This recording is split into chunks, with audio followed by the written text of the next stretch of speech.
കാലത്ത് മാവൂരിനെ രണ്ട് രീതിയിലാണ് അറിയുക. ഒന്ന് മാവൂർ ഗോളിയോറിയൻസ്, രണ്ടാമത്തത് ജവഹർ മാവൂര്.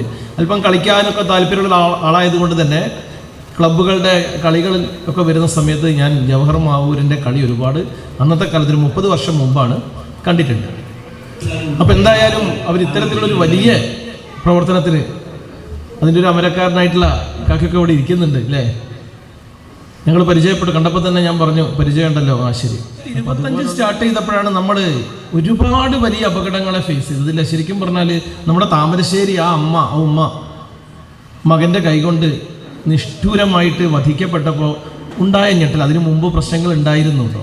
അതിനു മുമ്പ് നമ്മൾ കേട്ടിട്ടുണ്ട് അച്ഛനെയും അമ്മയും ഒക്കെ കൊന്ന സംഭവങ്ങൾ. അതൊക്കെ ഒറ്റപ്പെട്ട സംഭവങ്ങളായി മാറ്റി നിർത്തപ്പെട്ടു. അന്നും ഞാൻ വേദികളിൽ പറയാറുണ്ട്, ഇത് തുടരും, ഇത് വലിയ തോതിൽ വർദ്ധിക്കും എന്ന് ഞാൻ പറയാറുണ്ട്. അത് എൻ്റെ എക്സ്പീരിയൻസിൻ്റെ പുറത്ത് പറയുന്നതാണ്. 2010-12 കാലം മുതൽ ഞാൻ ഏതാണ്ട് ഇത്തരത്തിലുള്ള പ്രോഗ്രാമുകളായിട്ട് പോകുന്നുണ്ട്. പലപ്പോഴും ഡിപ്പാർട്ട്മെൻറ്റിനോടൊക്കെ പടവെട്ടിയിട്ട് വളരെ കുറഞ്ഞ ആളുകളുള്ള വേദിയിൽ ചില സാമൂഹ്യ പ്രവർത്തകരും പൊതുപ്രവർത്തകരും അധ്യാപകർക്കൊക്കെ ഇത് മനസ്സിലായിട്ടുള്ളൂ അപകടമുണ്ട് എന്നുള്ളത്. അപ്പോഴും വിദ്യാർത്ഥികളുടെ അച്ഛനോടും അമ്മയോടൊക്കെ പറഞ്ഞാൽ അവർ 2012, 13, 14 കാലഘട്ടങ്ങളിലൊക്കെ കഞ്ചാവായിരുന്നു. 12, 13, 14 കഞ്ചാവ്. അന്ന് 200 ഗ്രാം 100 ഗ്രാമൊക്കെ കഞ്ചാവ് പിടിക്കുന്നത് വലിയ വാർത്തയായിരുന്ന ആ ഒരു സമയത്ത് നിന്ന് വ്യത്യസ്തമായിട്ട് നാട്ടിലെങ്ങും 1 കിലോ 2 കിലോ 3 കിലോ കഞ്ചാവൊക്കെ പിടിക്കാൻ തുടങ്ങിയത് 2012 മുതൽ 2015-16 വരെയുള്ള കാലഘട്ടങ്ങളിലാണ്. അവിടെ നിന്ന് അങ്ങോട്ട് 2015-16 ഒക്കെ ആയ സമയത്ത് ഞങ്ങൾ ശ്രദ്ധിക്കാൻ തുടങ്ങി. ചില സാധനങ്ങളൊക്കെ ഞങ്ങൾക്ക് കിട്ടും.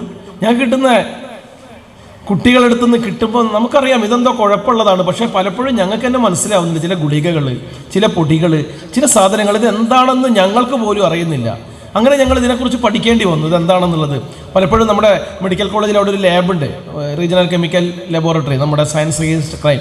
ആ ഒരു സർക്കാരിൻ്റെ ലാബിലുള്ള ഉദ്യോഗസ്ഥർ അവിടുത്തെ കെമിസ്ട്രികളോടൊക്കെ പോയി ചോദിച്ചു ഇതെന്താണ് ഏതാണ് എന്നറിയാൻ വേണ്ടിയിട്ട്.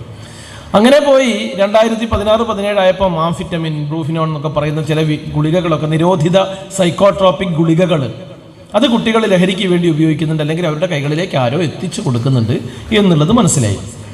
2018 ഡിസംബർ മാസത്തിൽ ഞാൻ ആദ്യമായിട്ട്, നമ്മൾ എപ്പോഴും പറയാറുള്ള LSD MDMA എന്നൊക്കെ പറയാറുണ്ടല്ലോ, ഈ MDMA എന്ന് പറയുന്ന സാധനം നേരിട്ട് കണ്ടു.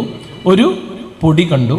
ആ പൊടിയുടെ കേസ് അന്നത്തെ എക്സൈസ് ഇൻസ്പെക്ടർ, ഇവിടെ കൂടി ഉൾപ്പെടുന്ന കുന്നമംഗലം റേഞ്ചിലെ എക്സൈസ് ഇൻസ്പെക്ടർ ജുനൈദ് സാറിൻ്റെ കൂടെയായിരുന്നു.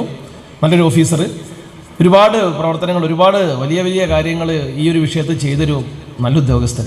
അദ്ദേഹത്തോടൊപ്പം ഈ കേസിൽ ഉൾപ്പെട്ടു, കണ്ടു ഈ സാധനം 2018 ഡിസംബറിൽ ആദ്യമായിട്ട്. 2019 ആ സ്റ്റാമ്പ് എന്ന് പറഞ്ഞ സാധനം കണ്ടിട്ടില്ല, ഞാൻ അധികം വിശദീകരിക്കാൻ നിൽക്കുന്നില്ല. ആ സാധനം ആദ്യമായിട്ട് LSD, ലൈസജിക് ആസിഡ് ഡൈമീഥൈൽ അമൈഡ് എന്ന് പറയുന്ന ആ രാസലഹരിയും കണ്ടു. പിന്നീട് അങ്ങോട്ട് ചെറിയ തോതിലൊക്കെ 2 ഗ്രാമോ 1 ഗ്രാമോ ഒക്കെ വല്ലപ്പോഴും ഒക്കെ ഒരു കേസായിട്ടൊക്കെ വരാറുണ്ടായിരുന്നു, കുഞ്ഞളവിൽ ഉപയോഗിക്കാൻ വേണ്ടിയിട്ട്. പിന്നെ കൊറോണ വന്നു. പക്ഷേ കൊറോണ കഴിഞ്ഞ് 2021 രണ്ടാമതും, അതുവരെ നമ്മൾ ചെറിയ ഒരു ഗ്യാപ്പൊക്കെ ഇട്ടിട്ടുണ്ടായിരുന്നു. ആൾക്കാരുടെ അടുത്തേക്ക് ചെല്ലുന്നതിനും അവരെ പരിശോധിക്കുന്നതിനും ഒക്കെ നമ്മൾ പ്രോട്ടോക്കോൾ പ്രകാരം ചെയ്യാൻ തുടങ്ങി, ഈ രോഗത്തിൻ്റെ വ്യാപനം തടയാൻ വേണ്ടിയിട്ട്. അത് കഴിഞ്ഞ് രണ്ടാമതും ഞങ്ങളുടെ ജോലിക്ക് എത്തിയപ്പോൾ കണ്ട കാഴ്ചകൾ ഞെട്ടിക്കുന്നതായിരുന്നു. മിക്കവാറും 10ാം ക്ലാസ്, 8ാം ക്ലാസ്, 9ാം ക്ലാസ്, +2 പഠിക്കുന്ന വിദ്യാർത്ഥികളുടെ പേരൊക്കെ ഇവരുടെ ഡയറിയിൽ നിന്നും ഇവരുടെ മൊബൈലിൽ നിന്നും ഞങ്ങൾ കണ്ടെടുക്കുക. ഏതെങ്കിലും ഒരു പ്രതിനെ പിടിച്ച് കുറച്ച് സമയം അയാളുടെ ഫോൺ നമ്മുടെ മേശപ്പുറത്ത് അങ്ങോട്ട് വെച്ച് കഴിഞ്ഞാൽ കുറച്ച് കഴിഞ്ഞാൽ പാനിക്കായിട്ടുള്ള വിളിയാണ് വരുന്നത്, എന്താ കിട്ടുമോ വരുമോ എന്നൊക്കെ ചോദിച്ചിട്ട്. ഈ ഫോൺ നമ്പറൊക്കെ ട്രേസ് ചെയ്തിട്ടും ഇവരെ ഉപയോഗപ്പെടുത്തിയിട്ടും ഒക്കെ തന്നെയാണ് ഞങ്ങൾ പിന്നീട് കേസെടുക്കുകയൊക്കെ ചെയ്തിട്ടുള്ളത്. പോട്ടെ, എന്തായി കഴിഞ്ഞാലും 2022 കാലഘട്ടമായപ്പോഴേക്കും രാസലഹരി വളരെ വ്യാപകമായി. ഒറ്റയക്കം 1 ഗ്രാം 2 ഗ്രാം 8 ഗ്രാമൊക്കെ പിടിച്ചെടുത്തുന്ന 2 അക്കത്തിലേക്കും, അതായത് 16 ഗ്രാം 20 ഗ്രാം 30 ഗ്രാമൊക്കെ പിടിക്കുക. ഈ പിടിക്കപ്പെടുന്ന പ്രതികളുടെ പ്രായം കുറഞ്ഞു വരിക. വിൽപ്പനക്കാരല്ലാതെ ഇത് ഉപയോഗിച്ചിട്ട് പണം ഉണ്ടാക്കുക മാത്രമല്ല ലക്ഷ്യം, ഇത് ഉപയോഗിച്ചിട്ട് ഇതിൻ്റെ അടിമകളായി കഴിഞ്ഞ സമയത്ത് ഇത് കിട്ടാതെ നിൽക്കാൻ കഴിയാതിരുന്നപ്പം അവരുടെ കൂടെ കൂടിയിട്ട് ഇത് അവിടെ കൊണ്ട് കൊടുക്കുക, കുറച്ച് ഇങ്ങോട്ട് കൊണ്ടുവരിക, കേരിയേഴ്സ് എന്ന് പറയും ഞങ്ങൾ ഭാഷയിൽ. ഇങ്ങനെയായത് കണ്ടു. അത് കഴിഞ്ഞ് പിന്നീട് ഇപ്പം 100 ഗ്രാമും, ഇപ്പോൾ ഈ MDMA ഒക്കെ പിടിക്കുന്നതിൻ്റെ കണക്ക് നിങ്ങൾ ശ്രദ്ധിച്ചിട്ടുണ്ടാവും. 1/2 കിലോഗ്രാം, 1.5 കിലോഗ്രാം, 5 അക്ക സംഖ്യയിലേക്ക് എത്തി. ഈ 2022 മുതൽ ഇനിയും നമ്മൾ അപകടത്തെ കാത്തിരിക്കണം. ജവഹർ ബാഹുപൂര് പോലുള്ള ചില സംഘടനകൾ ഇതുപോലെ ഉണർന്ന് പ്രവർത്തിച്ചിട്ടില്ലെങ്കിൽ നമുക്ക് പിടിക്കാൻ കഴിയാത്ത അപകടങ്ങൾ ഇനിയുണ്ടാവും. ആരെങ്കിലും വേണം, രക്ഷിക്കാൻ ആരെങ്കിലും വേണം. വെറുതെ പറയുന്നതല്ല, ഞാൻ വസ്തുനിഷ്ഠമായിട്ട് ജസ്റ്റ് അതിൻ്റെ കാര്യം മാത്രം പറഞ്ഞുതരാം. ഇതൊരു രോഗത്തിൻ്റെ വിത്തടല്ല. നമ്മുടെ കുട്ടികൾ ആരെങ്കിലും എവിടുന്നെങ്കിലും കിട്ടിയൊരു പൊടി അതൊന്ന് മണപ്പിച്ചിട്ടോ അതല്ലെങ്കിൽ മൂക്കിൽ വലിച്ചു കയറ്റിയിട്ടോ വെള്ളത്തിലാക്കി കുടിച്ചിട്ടോ ഒക്കെ ആരോ കൊടുക്കുകയാണ്. കൊടുക്കുന്ന സമയത്ത് ഒരു പരീക്ഷിക്കാൻ വേണ്ടി, എന്താണെന്ന് അറിയാൻ വേണ്ടി, ഒന്ന് മനസ്സിലാക്കാൻ വേണ്ടിയിട്ട് ഈ മക്കൾ ഇത് ഉപയോഗിക്കുന്ന സമയത്ത്, അല്ലെങ്കിൽ ഈ സ്റ്റാമ്പ് പോലുള്ള സാധനങ്ങൾ, ചില ഗുളികകൾ, ഇതൊക്കെ അവർ ഉപയോഗിക്കുന്ന സമയത്ത് അവരവരുടെ ബ്രെയിനിലേക്ക് ഒരു വിത്തിട്ട് വെക്കുക, തലച്ചോറിലൊരു വിത്തിടുക, ഒരു രോഗത്തിൻ്റെ വിത്ത്. ഒന്നാമത്തെ പ്രാവശ്യം ഉപയോഗിക്കുന്നത് മുതൽ ആ വിത്ത് മുളയ്ക്കാനും ആ മുളച്ച വിത്ത് കായാവാനും ഒക്കെ ചെയ്യുക, പൂവും കായും ഒക്കെ ഇടും. ഇപ്പം നമ്മൾ ഒരു 10 തടം വെള്ളരി, ഇപ്പം വെള്ളരി കൃഷിയൊക്കെ ചെയ്യുന്ന സമയമാണല്ലോ, വെണ്ടയോ വെള്ളരിയൊക്കെ കുഴിച്ചിട്ട് നോക്കൂ. ഈ 10 തടവും ഒരുമിച്ചാണ് പൂവിടുക, ഏതാണ്ട് 1-2 ദിവസത്തെ വ്യത്യാസത്തിൽ അല്ലേ.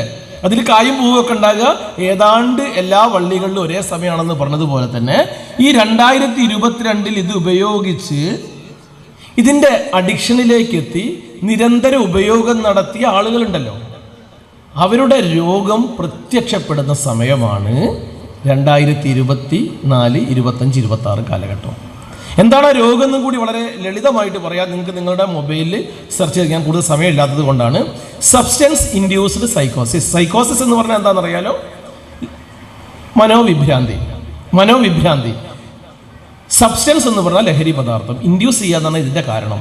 വളരെ നോർമലായിട്ട് നല്ല ബുദ്ധിയും നല്ല അറിവും വിവേകവും ഒക്കെ ഉള്ള മക്കള്, ഒരു വ്യക്തി, ഒരു മനുഷ്യൻ അവൻ്റെ ബ്രെയിനകത്തേക്ക് ഈ സാധനം കൊടുക്കുന്ന സമയത്ത് അതിലെ ന്യൂറോണുകളുടെ രാസസ്വഭാവം, രാസഘടന, ഇതിനൊക്കെ മാറ്റം വരികയും അവന് നോർമലായിട്ട് അച്ഛൻ, അമ്മ, സഹോദരൻ, സഹോദരി, കുടുംബം, കളി, തമാശ, ഇങ്ങനെയുള്ള എല്ലാ വൈകാരികതകൾക്കും മുകളിലായിട്ട് ഈ ലഹരി സ്ഥാനം പിടിക്കുകയും അവരിതൊന്നിനും തിരിച്ചറിയാൻ കഴിയാതിരിക്കുകയും ചെയ്യും. ചില അമ്മമാരൊക്കെ പറയും, സാറേ അവന് ഇനിയായിരുന്നു ഏറ്റവും ഇഷ്ടം, എൻ്റെ കൂടെ തന്നെയായിരുന്നു എൻ്റെ കുട്ടി, പക്ഷെ ഇപ്പോൾ അവൻ എന്നെ വേണ്ട. എന്നോട് പറയുന്നത് എന്തൊക്കെയാ അമ്മേ? സാറേ എന്തൊക്കെയോ പറയും, വളരെ മോശപ്പെട്ട വാക്കുകൾ ഉപയോഗിക്കും. എനിക്ക് അടുത്ത ദിവസം അമ്മ പറഞ്ഞില്ലേ, വീട്ടിൽ കഥകടച്ച് കിടക്കാൻ പേടിയാവുന്നു എന്ന് എന്നോടൊരു 10 അമ്മമാരിൽ കൂടുതൽ പറഞ്ഞിട്ടുണ്ട്. ഡി അഡിക്ഷനുമായിട്ട് ബന്ധപ്പെട്ട് ഇവരുടെ അടുത്തേക്ക് പോകുമ്പോൾ ഇവർക്ക് സംസാരിക്കണം, ഇതുപോലുള്ള പരിപാടികളിൽ നിന്ന് അവർക്കൊരു വിശ്വാസം തോന്നി. ഈ മനുഷ്യനോട് പറഞ്ഞു കഴിഞ്ഞാൽ എന്തെങ്കിലും ഒരു കാര്യം ഉണ്ടാവും, ഈ ഓഫീസിനോട് പറഞ്ഞു കഴിഞ്ഞാൽ ശരി, അവർ പറയുക സാറേ പറ്റുന്നില്ല, അവൻ എന്നോട് പറയുന്ന വാക്ക് അത്തരത്തിലുള്ളതാണ്, അത്രയ്ക്ക് മോശമാണ്. അവൻ്റെ എപ്പോഴും വീട്ടിൽ നിൽക്കുകയാണെന്നുണ്ടെങ്കിൽ എന്താ സംഭവിക്കുക എന്നറിയില്ല, അമ്മയായിട്ടല്ല പെണ്ണായിട്ട് കാണുന്നു എന്ന് പറയേണ്ടി വന്ന അമ്മമാർ എൻ്റെ അറിവിലൊരു 10-ലധികം ഉണ്ട്. അപ്പോൾ എത്ര പേരുണ്ടാവും നിങ്ങൾ ആലോചിച്ച് നോക്കൂ. ജീവനോടെ മരിച്ചുകൊണ്ടിരിക്കുക അവരിൽ അമ്മ മരിക്കുക. ആ വ്യക്തി മാത്രമേ ഉള്ളൂ, അമ്മ മരിച്ചു. അമ്മയായിട്ട് അവർക്ക് അവരുടെ മക്കൾക്ക് കാണാൻ കഴിയാത്ത സമയത്ത് ആലോചിച്ച് നോക്കൂ. സബ്സ്റ്റൻസ് സൈക്കോസിസ്, അവരുടെ ബ്രെയിനിൻ്റെ എല്ലാ പ്രവർത്തനവും നഷ്ടപ്പെട്ടു. നമ്മൾ അമ്മയെ കാണുമ്പോൾ നമ്മുടെ ബ്രെയിനിൽ ഉണ്ടാവേണ്ട ഒരു കെമിക്കൽ ബാലൻസ് ഉണ്ട്. നമ്മുടെ ന്യൂറോണുകളിലൂടെ കടന്നു പോകേണ്ട ന്യൂറോ ട്രാൻസ്മിറ്ററുകൾ അത് കൃത്യമായി പ്രവഹിച്ചിട്ടില്ലെങ്കിൽ നമ്മുടെ അമ്മയെ മനസ്സിലാവില്ല. അച്ഛനെ കാണുന്ന സമയത്ത് വേറൊരു കെമിക്കൽ ബാലൻസാ. അത് ആ സമയത്ത് ഉണർന്നിട്ടില്ലെങ്കിൽ, അതിന് പോവാനുള്ള കഴിവില്ലെങ്കിൽ, അത് നശിക്കപ്പെട്ടിട്ടുണ്ടെങ്കിൽ, ആ ന്യൂറോണുകൾ നശിക്കപ്പെട്ടിട്ടുണ്ടെങ്കിൽ, ആ സഞ്ചാരപഥം ഇല്ലാതായിട്ടുണ്ടെങ്കിൽ അച്ഛനെ മനസ്സിലാവില്ല. എത്ര ഉറക്കെ കരഞ്ഞ് വിളിച്ചിട്ടും പാടില്ല. കണ്ടില്ലായിരുന്നോ എരഞ്ഞിപ്പാലത്ത് ഒരു അച്ഛനെയും അമ്മയെയും, ഒരു കൊല്ലം മുമ്പാവും, അച്ഛനെയും അമ്മയെയും പുറത്തും നെഞ്ചത്തും ഒരു മകൻ, 25-26 വയസ്സുള്ള മകൻ ആഞ്ഞു കുത്തി. 2 പേരും ICUലായിരുന്നു. ICU നിന്ന് അവരൊരുവിധം രക്ഷപ്പെട്ടു. ഇതിൻ്റെ ഒരു വീഡിയോ, കാലിൽ പ്ലാസ്റ്റർ ഇട്ട്, ഇവൻ തന്നെ അടിച്ചൊടിച്ച കാലിൽ പ്ലാസ്റ്റർ ഇട്ടിട്ട് കിടക്കുന്ന സമയത്ത് അച്ഛനെ കുത്തുന്ന സമയം അച്ഛൻ തുവാല പോലുള്ളൊരു സാധനം കൊണ്ട് ഇങ്ങനെ ചുരുട്ടി പിടിച്ചിരിക്കുന്നു, കർച്ചീഫോ അതല്ലെങ്കിൽ ഒരു തോർത്തുമുണ്ടോ എന്തോ ആണ്. എന്നിട്ട് ഓരോ തവണ കുത്തുമ്പോൾ പറയുക, മോനെ ചെയ്യല്ലേ മോനെ ചെയ്യല്ലേ. വീഡിയോ ഇറങ്ങിയിട്ടുണ്ടായിരുന്നു ഒരു 10-12 സെക്കൻഡ് നേരത്തെ. അച്ഛൻ പറയുക, മോനെ ചെയ്യല്ലേ. പക്ഷെ അത് പറയുന്നത് അച്ഛനാണെന്ന് മനസ്സിലാക്കാൻ, എൻ്റെ അച്ഛനാണ് പറയുന്നത് എന്ന് മനസ്സിലാക്കാനുള്ള കഴിവ് അവനില്ലെങ്കിൽ പിന്നെ ഇതിൽ കാര്യമില്ല. ഇവിടെ നമ്മുടെ കുട്ടികൾ 2022 ഉപയോഗിച്ച് തുടങ്ങിയ ആൾക്കാർ ഇന്നതിൻ്റെ പ്രത്യക്ഷത്തിലുള്ള ഫലം അനുഭവിച്ചുകൊണ്ടിരിക്കുന്നതാണ്. കരുതിയിട്ടില്ലെങ്കിൽ, ശ്രദ്ധിച്ചിട്ടില്ലെങ്കിൽ, ജാഗ്രത പുലർത്തിയിട്ടില്ലെങ്കിൽ ഇനിയും അച്ഛനമ്മമാർ ഇവിടെ മരണപ്പെടും. എപ്പോഴാണ്, എങ്ങനെയാണ്, ആരുടെ കൂടെ കൂടുകയാണെന്ന് അമ്മയ്ക്ക് അറിയില്ല.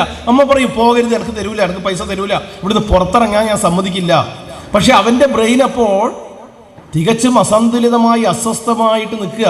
അവൻ്റെ ബ്രെയിനിനൊരു നല്ല കെമിക്കൽ ഇക്വേഷൻ ഉണ്ടായിരുന്നു, കൃത്യമായൊരു ഫോർമുല, കൃത്യമായി കാര്യങ്ങൾ ചെയ്യുന്ന പഠിക്കുകയൊക്കെ ചെയ്ത കുട്ടിയായിരുന്നു, നന്നായിട്ട് കളിക്കുകയായിരുന്നു. പക്ഷേ ഇവൻ്റെ തലച്ചോറിനകത്തേക്ക് ഇവൻ ഈ സാധനം വന്ന സമയത്ത് ആ സന്തുലനാവസ്ഥ നഷ്ടപ്പെട്ടു പോയി. ആ കെമിക്കൽ ഇക്വേഷൻ മാറി, പകരം ബ്രെയിന് മറ്റൊന്നുണ്ടാക്കി. വളരെ സിമ്പിളാ. ബ്രെയിൻ വെറുതെ ഇരിക്കില്ല. ഈ രാസവസ്തുവിനെ കൂടി ഉൾക്കൊള്ളിച്ചുകൊണ്ട് കംഫർട്ടബിൾ അല്ലെങ്കിലും നാശത്തിലേക്ക് പോകുന്നതാണെങ്കിലും മറ്റൊരു ഇക്വേഷൻ ഉണ്ടാക്കിയെടുത്തു. ഇത് നഷ്ടപ്പെട്ടു പോയി. പക്ഷെ ഈ ഇക്വേഷന്റെ കൂടി എന്ത് വേണം? ഈ കെമിക്കൽ വേണം, ഈ രാസവസ്തു വേണം. ഈ രാസവസ്തു എപ്പോഴൊക്കെ ഇല്ലാതാകുന്ന വിഡ്രോവൽ സിംറ്റം എന്ന് പറയും, അതിന്റെ വാക്കതാ. വിഡ്രോവൽ സിംറ്റം എന്ന് കേട്ടിട്ടില്ലേ? വിടവാങ്ങൽ, അസ്വസ്ഥത. ഇത് എപ്പോഴില്ലാതാകുന്നോ അവന്റെ ഈ പുതിയ ഇക്വേഷനും ഇല്ല, പഴയതെന്നോ നഷ്ടപ്പെട്ടു പോയി. രണ്ടും ഇല്ലാത്തൊരവസ്ഥയിൽ ബ്രെയിൻ ഇങ്ങനെ കിടന്ന് പിടയ്ക്കുക. ഏറ്റവും പ്രിയപ്പെട്ട ഒരു കുഞ്ഞുമോൻ പോലും, എൻ്റെ മക്കളോ പേരക്കുട്ടികളോ വന്നിട്ട് നല്ലൊരു തലവേദന ഉള്ളപ്പോൾ നമ്മളെടുത്ത് കൊഞ്ചിക്കൊഴയുമ്പോൾ സംസാരിക്കുമ്പോൾ, നമുക്ക് ഏറ്റവും പ്രിയപ്പെട്ടവർ പോലും നമ്മളോട് സംസാരിക്കുമ്പോൾ നമ്മൾ പറയും, ഒന്ന് മാറിയിരിക്കും, ഞാൻ കുറച്ച് കിടക്കട്ടെ, എനിക്കാവുന്നില്ല, എന്നോട് സംസാരിക്കാൻ എനിക്ക് പറ്റുന്നില്ല, കുറച്ചു നേരം മാറിക്ക, തലവേദന പോന്നാൽ പോലും. എന്നാൽ 1000 തലവേദനകളുടെ അസ്വസ്ഥത ഉണ്ടാക്കുന്ന ഈ സാധനം തലച്ചോറിലേക്ക് എത്തിയിട്ട് ഒന്ന് ബാലൻസ് ചെയ്യാൻ ശ്രമിക്കുമ്പോഴാണ്, പോകരുത്, പൈസ തരൂല, അപ്പം പുറത്തേക്ക് ഇറങ്ങരുത്, എൻ്റെ വണ്ടി ഞാൻ തരൂല, വണ്ടീൻ്റെ കീ ഞാൻ പിടിച്ചു വെക്കുന്നു. അവനൊന്ന് നേരെ നിൽക്കണം, ഒന്ന് പിടിച്ചു നിൽക്കണം. അവൻ എല്ലാ തടസ്സങ്ങളും, അച്ഛനും അമ്മയാണെങ്കിൽ പോലും അച്ഛനെയും അമ്മയെയും വരെ ഇല്ലാതാക്കിയിട്ട് അവൻ അവൻ്റെ ലക്ഷ്യത്തിലേക്ക് പോകുന്നതാണ് സൈക്കോസിസ്. ഈ സൈക്കോസിസ് ആണ് ഇന്ന് അപകടമാക്കിക്കൊണ്ടിരിക്കുന്നത്. ഇത് വെറുതെയുള്ളതല്ല, നിങ്ങൾ മനസ്സിലാക്കണം. നമ്മളെ കുട്ടികളെ നശിപ്പിക്കുക, ഒരു തലമുറയെ ഇല്ലാതാക്കുക എന്നുള്ളത് തന്നെയാണ് ലക്ഷ്യം. അതിന് അങ്ങേ തലയ്ക്കൽ വലിയ കരുക്കൾ നീക്കുമ്പോൾ ഇങ്ങേ തലയ്ക്കൽ ഒരു നേരത്തെ ഉപയോഗത്തിന് വേണ്ടിയിട്ട്, ഒരു സാധനം കിട്ടാൻ വേണ്ടിയിട്ട് 10 രൂപയ്ക്കും 20 രൂപയ്ക്കും 500 രൂപയ്ക്കും ലഹരി വിൽക്കുന്ന ലഹരി കച്ചവടക്കാർ വരെ ഇതിലെ കണ്ണികളായി മാറുന്നു. അവരറിയുന്നില്ല അവർ ചെയ്യുന്ന മഹാപാപത്തിൻ്റെ വലിപ്പം എന്താണെന്നുള്ളത്. അവരെ കണക്കിൽ ഞാൻ കുറച്ച് ലഹരി കൊടുക്കുന്നതല്ലേ, ഞാൻ കുറച്ച് സാധനം കൊടുക്കുന്നത്, എന്താ പത്ര കുഴപ്പം, ഇതൊക്കെ എല്ലായിടത്തും ഉള്ളതല്ലേ എന്ന രീതിയിൽ ചിന്തിക്കുക. അല്ലെങ്കിൽ അവർക്ക് അങ്ങനെ ചിന്തിക്കാനൊന്നും കഴിയാത്തൊരവസ്ഥയിൽ അവരുടെ ബ്രെയിൻ എത്തുക. നമ്മൾ വളർന്നു വരുന്ന ഓരോ കുട്ടിയും, നമ്മുടെ ജനിച്ച് വീണ് നമ്മുടെ മുന്നിൽ വളർന്നു വരുന്ന ഓരോ കുട്ടിയും ഒരു അച്ഛനും അമ്മയ്ക്കും അവൻ ആ കുടുംബത്തിൻ്റെ എല്ലാമാണ്. ആ കുടുംബത്തിന് വിളക്കായി വളരേണ്ടവനാണ്, ആ കുടുംബത്തിൻ്റെ കാവലാകേണ്ടവനാണ്, ഒരുപാട് കാര്യങ്ങൾ ചെയ്യേണ്ടവൻ. സമൂഹത്തിന് അവൻ നാളത്തെ പൗരനാണ്, അവൻ്റെ അധ്യാപകൻ, അവൻ നല്ല ഒരു വിദ്യാർത്ഥിയാണ്.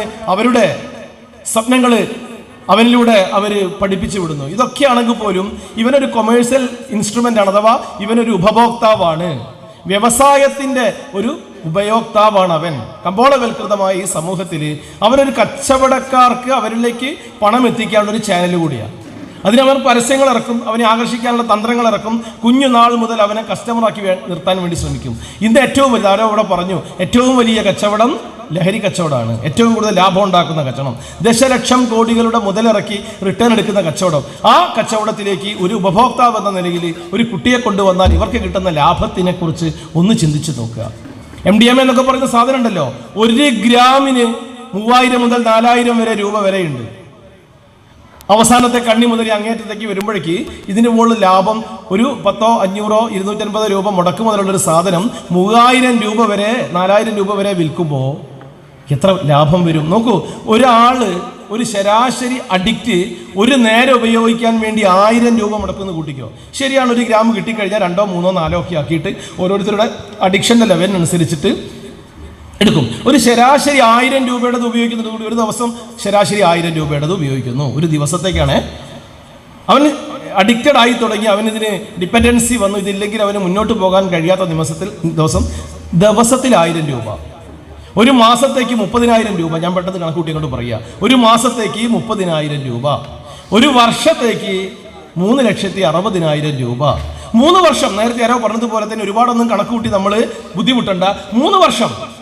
ആ 3 വർഷത്തിനുള്ളിൽ ഒന്നുകിൽ അവൻ ജയിലിൽ എത്തിയിട്ടുണ്ടാവും, ഏതെങ്കിലും ഒരു കേസ് പെട്ടിട്ട്, കൊലപാതകം, അക്രമം അതുപോലുള്ളത്, അതല്ലെങ്കിൽ ഏതെങ്കിലും ഒരു ലഹരി വസ്തുവിൻ്റെ കേരിയറായിട്ട്, ഇനി അതും അല്ലെങ്കിൽ മോഷണം നടത്തിയിട്ട് കിട്ടാനുള്ള 3,80,000 രൂപ, അല്ലെങ്കിൽ 60,000-ന് 3 കൊണ്ട് ഗുണിച്ച് 10 ലക്ഷം രൂപ ഏറ്റവും ചുരുങ്ങിയത് ഒരാൾ ഈ മാഫിയയുടെ കൈകളിലേക്ക് എത്തിക്കുന്നു. അവൻ എത്ര വിലപ്പെട്ട കസ്റ്റമറാണ് അവർക്ക്.